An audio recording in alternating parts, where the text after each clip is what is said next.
It was actually quite simple. Once I got the evidence, I suspected my second wife of something I couldn't understand. You know the feeling when something's wrong, but you can't quite put your finger on what it might be. I've always felt that it's some subconscious part of your brain that collects and analyzes random facts until it finds a pattern and then tries to tell your functional part that something is wrong. Researchers have discussed these things endlessly, citing premonitions and female intuition as examples. I had 4 children with my first wife, all good people with successful careers and stable families. They helped me a lot at times. When their mother died, we clung to each other like survivors of an airplane crash, becoming even closer.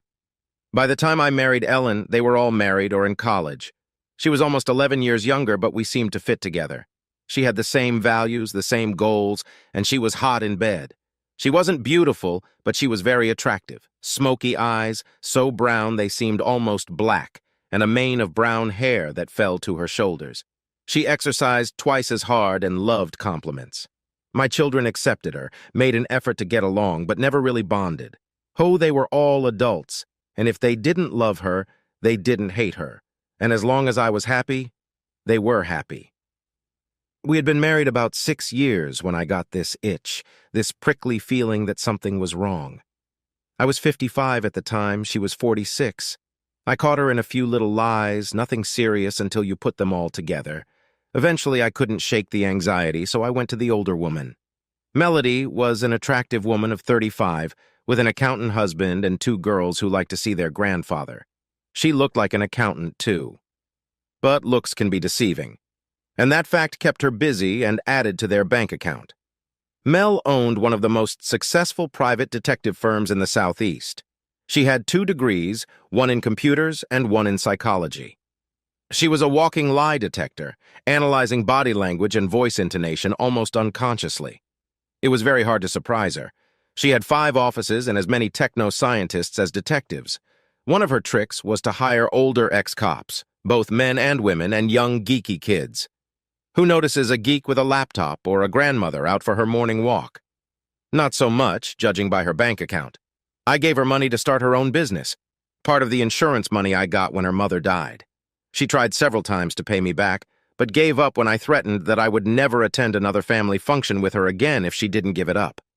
She didn't seem shocked when I voiced my concerns. No platitudes of, "It's probably nothing," or "Maybe it's just your imagination." Just a simple, "I'll look into it."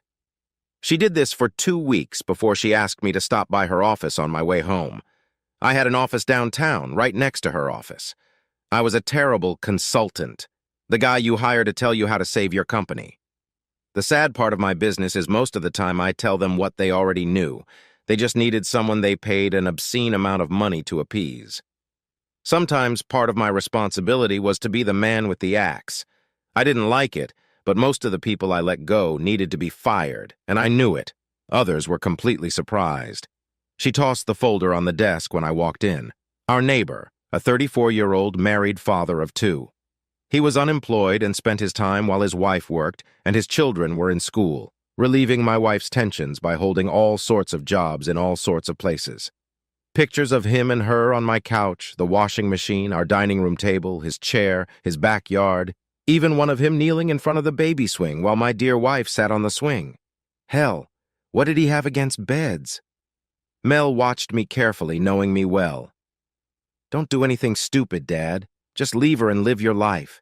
She can't take anything away from you. The prenup takes care of that. I know you. I inherited my cunning mind from you. If you think of something, don't do it." It was too late, but I thanked her for the advice. She looked me in the eye and picked up the phone. "I'm calling Junior.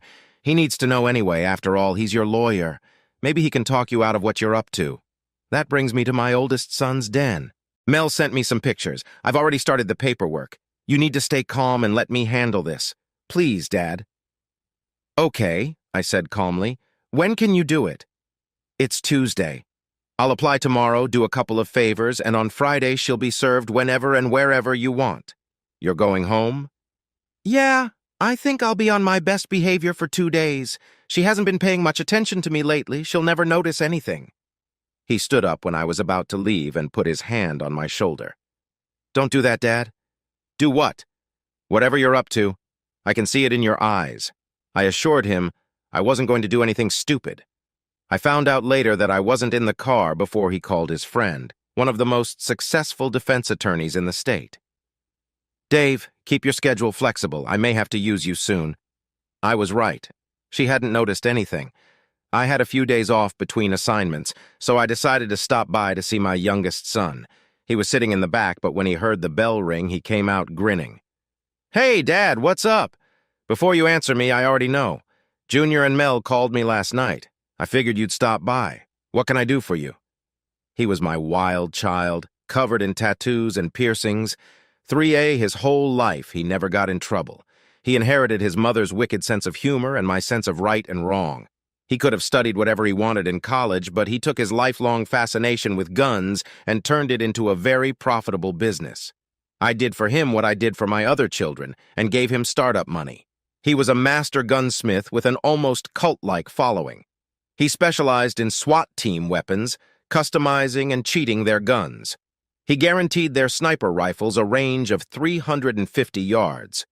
You could cover the first 3 shots with a quarter, the next 3 with a 50-cent coin. If you could hold it steady, you could hit it. He did all the work for the 3 major cities around here, as well as most of the work for the local SBO and FBI. He also had a very profitable gun store and police equipment supply line. Thanks to him, I had a lot of guns, and the family often shot together on a 20-acre lot I owned, far out in the county, which we turned into a shooting range. He took aim at all his guns. He was married, which I thought would never happen. She owned her own tattoo parlor, was very talented, and her work was regularly featured in magazines. It was love at first sight. I liked her a lot. I picked up a few new items he showed me, never knowing when they might come in handy. On the way home, I got a call from my youngest daughter, a nurse practitioner and partner in office. I heard, Dad. Are you all right? Do you need anything? You're not going to do anything stupid, are you?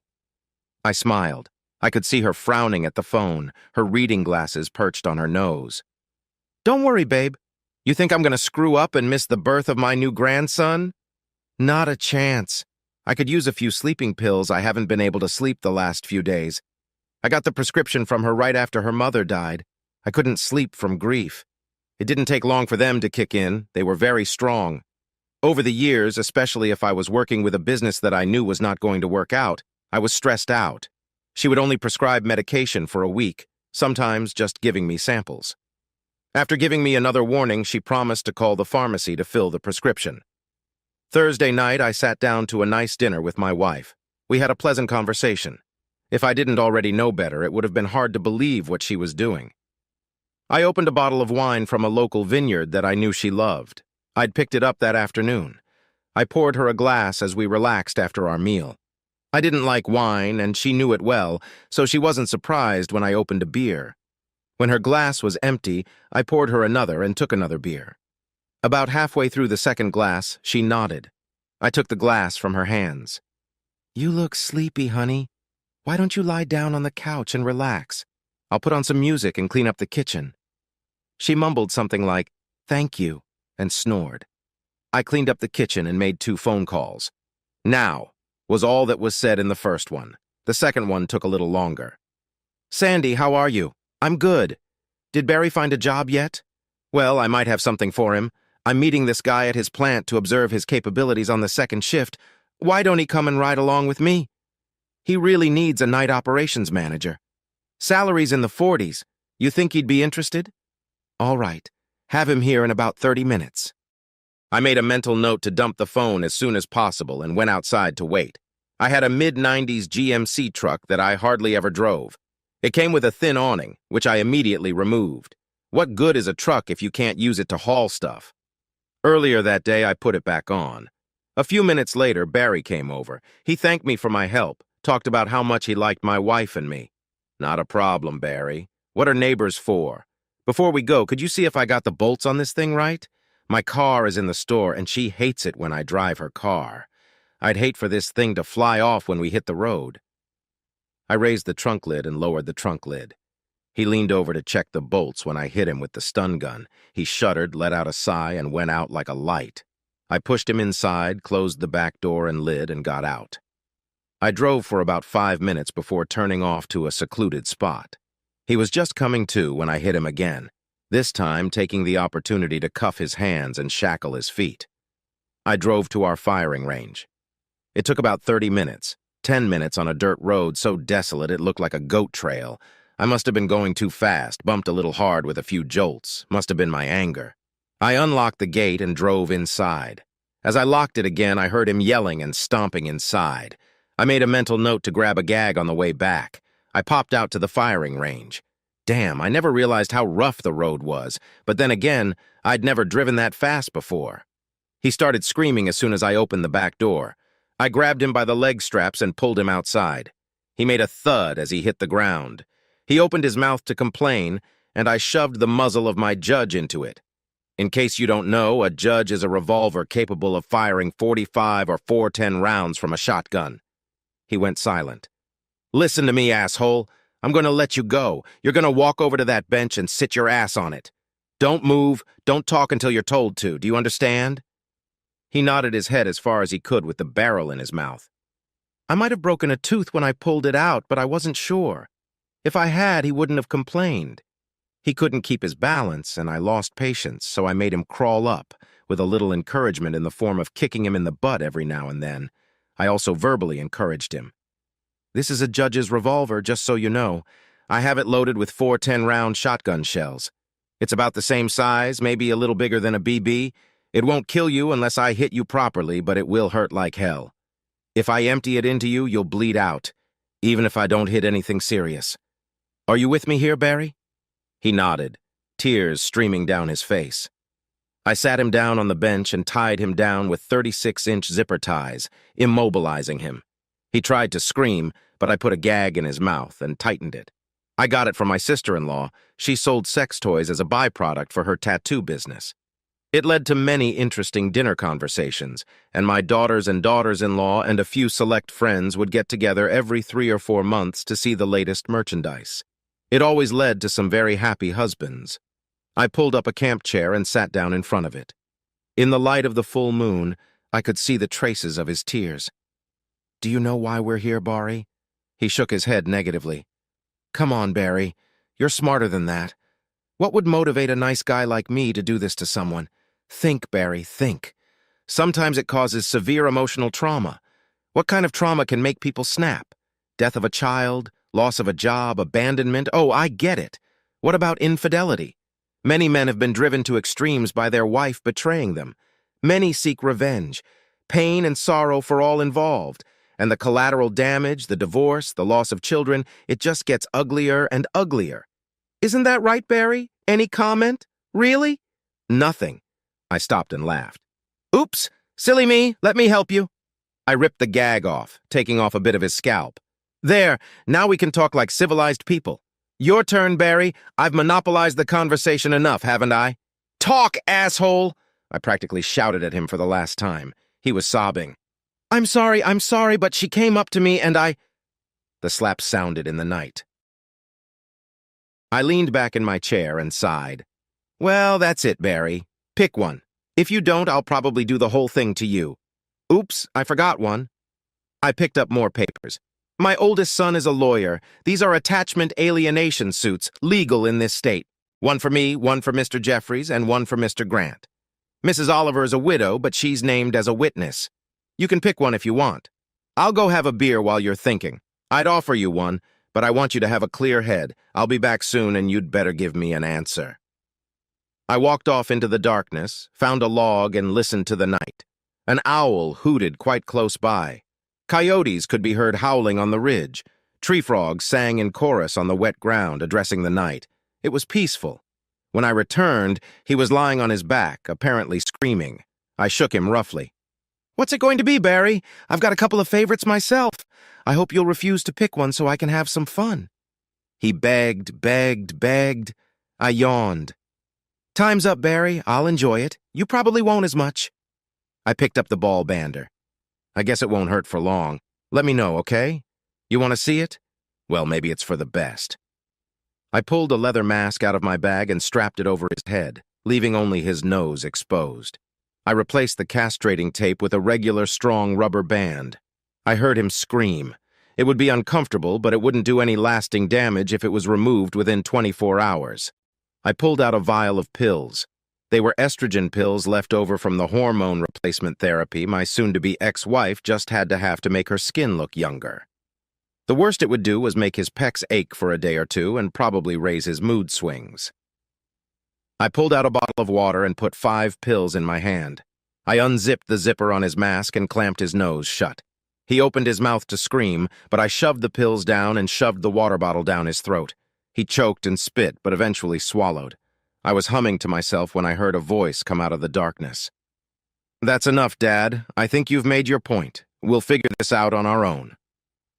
All 4 of my children came into the world with one son-in-law and one daughter-in-law. "How do you know that?" I asked in surprise. Mel laughed. "You're so predictable. From the beginning, I had 2 people watching you. I wanted to stop you early, but I got a majority vote. They wanted you to have some fun. You're a scary person, you know that? Go home. You have other problems to deal with. We have one." I bowed to their wisdom and left. To aftermath. I called Sandy right after I hit Barry, telling her I couldn't wait any longer and had to leave. I actually had an appointment, but I was late and called to cancel it. She didn't know where he might be. He came home 4 hours later. The police brought him in. He claimed he had been forcibly put into a car, robbed, beaten, and left on the side of the road. As events unfolded, the police firmly believed it was a disgruntled husband or group of husbands. I had a half-baked alibi that the police easily believed. My wife was unconscious and could not tell me exactly when I got home. I will never forget her scream the next morning when she went to take a shower. I had an intricate tattoo on my privates that proudly read, "Barry's Slut." It wasn't a real tattoo, but one drawn with ink that tattoo artists experimented with. It was guaranteed to last 3 months. It was used for people who weren't sure they wanted a real one. If they chickened out, the ink would come off and there would be no harm done. My sister-in-law was beyond suspicion. Many witnesses saw her and the rest of the family eating lunch at a local diner. Hypothetically, it could have been a fellow artist who was moving out of town and could use a little extra money. Just a wild guess.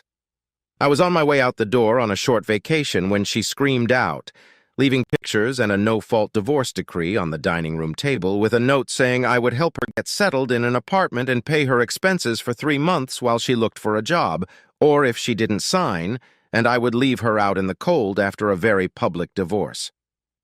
She signed. She lived across town for a while, then met and married a man 4 years younger than her, but I guess a relationship with an older man wasn't too good for her. They moved to Alaska right after the ceremony. I laughed when I heard she passionately hated the cold weather. I never asked why she decided to cheat. In fact, I never spoke to her again. The lawyers sorted it all out. The pictures appeared in various mailboxes in the neighborhood. Sandy kicked Barry out and he went to an unknown destination, right in front of Mr. Jeffries and Mr. Grant. After the dust settled, I asked Mel to track him down to file divorce papers and set up child support. I'd heard he was having a hard time paying the proper amount of support and living a decent life, but as long as he was paying, no one cared. I unofficially adopted Sandy as another child, really giving her a shoulder to cry on. I talked to Mr. Oliver and got the terms of her mortgage renegotiated. He was very sympathetic. So sympathetic that 11 months later, I kept the boys with me while they were on their honeymoon. His wedding gift to her was a paid-off bill for her house. 2 years later, the boys had a younger sister. Mr. Jeffries divorced his wife, as did Mr. Grant. Mrs. Jeffries moved across town and spent the next 3 years trying to reconcile. Finally, he spoke to her, and she returned to the neighborhood. They had not yet remarried. Mrs. Grant had nowhere to go since she was out of state. I saw her walking down the road with a single suitcase and crying. I felt responsible, so I drove her home and put her in the spare bedroom. She took over my household, keeping it clean. Turns out she had a good head for business, so now she also manages the home office. I bought us a gym membership, and while I was lifting, she lost over 100 pounds in weight. She became very attractive. Men crowded around her until she made it clear that she didn't need another partner. The one she had was fine. After she lost the first 50 pounds, she surprised me by waking me up in the middle of the night, bouncing on my bed. "I think this will pass," she said. "What the hell are you talking about?" It took me a second to realize she was naked. Weight test. I'd wanted to do this forever, but I was afraid the bed wouldn't hold both of us. Now move over. I always sleep on my right side. She still does. My kids thought it was a riot when she announced at Thanksgiving dinner that we were going to start a family. I tried to talk her out of it, but she said I was about 6 weeks too late. I did the right thing and married her. All 4 of my children had long conversations with her about my views on fidelity. I think it may have scared her. Turns out her husband was cheating on her and she was doing it purely out of revenge. Unfortunately, thanks to me, he had proof and she didn't. Our daughter was born about 3 days before my 5th grandchild. My 58th birthday was 10 days away. I realized I would be 80 when she graduated from college. The kids had recently thrown a Halloween party and insisted we come. It was a horror-themed affair. I had a fake axe and a hockey mask, my beautiful wife dressed as Elvira, and she had the body for it. The only thing scary was how sexy she was. My sister-in-law, the tattoo artist, was wearing a tea-suit and carrying a briefcase. The other kids wanted to know who she was. "I am my father-in-law. He's the scariest man I've ever met," she said. She won first prize for her costume. Thanks for hanging out and listening. If you liked the story, hit that subscribe button and give us a thumbs up. Make sure to check out our other wild tales right here on the end screen. Catch you in the next story.